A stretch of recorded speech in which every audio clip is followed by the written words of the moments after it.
አሐዱ አምላክ አሜን። የተከበሩ አባታችን የዚህ ታላቅ ደብር አስተዳዳሪ መልአከ ምሕረት ኪዳነ ቃል በለጠ፣ እንዲሁም መጋቢ አዲስ አባ ኃይለ መለኮት ጤና የመንበረ ፓትርያርክ ጠቅላይ ቤተ ክህነት መምህር፣ ሊቀ ስዩማን መምህር ደጀኔ፣ ብዙነህ አባቶች፣ ካህናት፣ መነኮሳት፣ ዲያቆናት፣ ዘማሪያን ሁላችሁም በልዑል እግዚአብሔር ስም እንደምን አደራችሁ?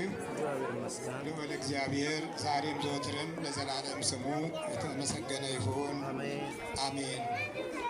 ወይቤ ያዕቆብ ሶበ ርእየ ተአየነ እግዚአብሔር ኢቲ ዛቲ ወሰመዮ ስሞ ለውእቱ ብሔረ ተአየን ይላል። ብሔረ ተአየን ዘፍጥረት ምዕራፍ 32 ከቁጥር 1 ላይ የምናገኘው ነው።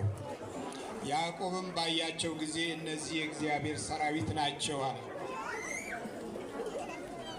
የእግዚአብሔር ሰራዊት ናቸው አለ። የዚያንም ስፍራ ስም መሃናይም ብሎ ጠራው።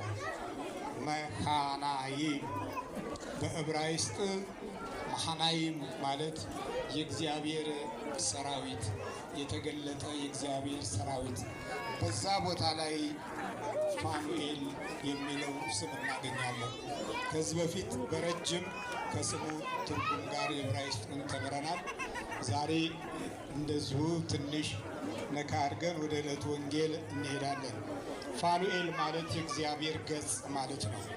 የእግዚአብሔር ገጽ ለታላቁ የአብርሃም የቃል ኪዳን በረከት እና የተስፋውን ምስጢር የተስፋውን ምስራች እየገለጸ ወደ ተባረከ ትውልድ ለመሄድ የመላእክት ድጋፍ ወሳኝ ነበርና በመገለጥ የውስጡን ተስፋ ባረከው።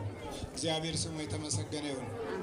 የውስጥን ተስፋ የሚሞላ ኃይል ዓይናችን ማየት አለበት። የውስጥ ተስፋ የውስጥን ተስፋ ጉልህ የሚያደርግ የውስጥን ተስፋ ወደ እውን የሚያመጣ የእግዚአብሔር አምላክ ፊት ነው። የእግዚአብሔር አምላክን ፊት ማን ወሰደው ማለት ነው? መልአኩ ፋኑኤል። ፐንኤል በዕብራይስጡ አንድ ፐ የምትባለዋ ፈና ፐም ትሆናለች። ሁለት ፊደል አንድ ፊደል ሆና ሁለት ስያሜ ያላት ፐም ፈም ፐንኤል እና